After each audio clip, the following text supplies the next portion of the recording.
Hey guys, my name is Sui and welcome to a day in my life as an EPIK teacher in a rural town in Korea. Now, before I get into it, I currently live in a town called Yeongdong and it's located in the Chungbuk province. My town is known for grapes and traditional music, so every year there is a grape, wine, and music festival.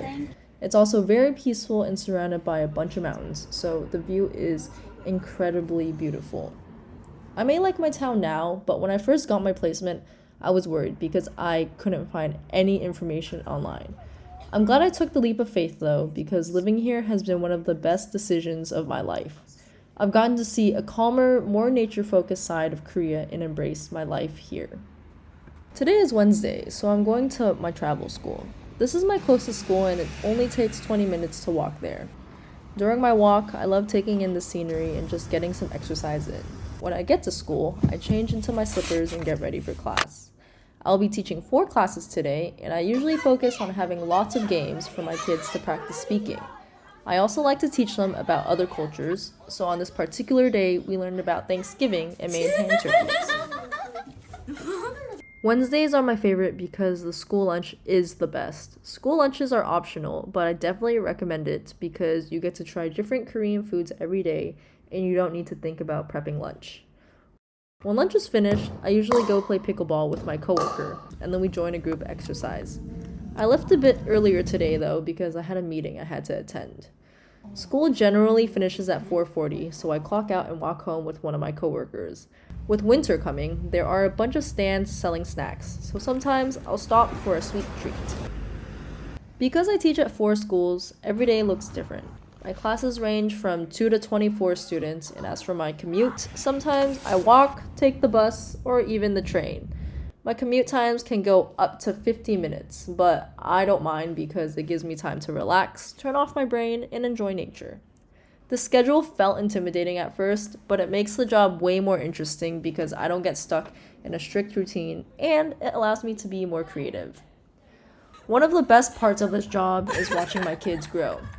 Seeing them improve their English or get excited about something we learned is honestly some of the most meaningful experiences I've ever had. They're the reason I look forward to going to school and making fun lessons. I also love connecting with them outside of class. For example, sometimes I'll go play games or sports with them, or even go on field trips.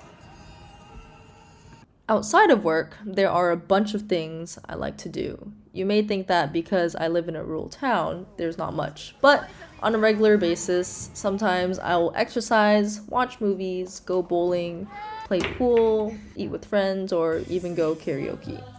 And one of my biggest hobbies is cafe hopping. And I was so surprised to find so many A-list cafes in my area. I love going to a cafe and just unwinding or doing work there because a change of environment is nice. Another reason why I am so grateful I am here is because I've been able to travel, meet people, and learn more about Korea.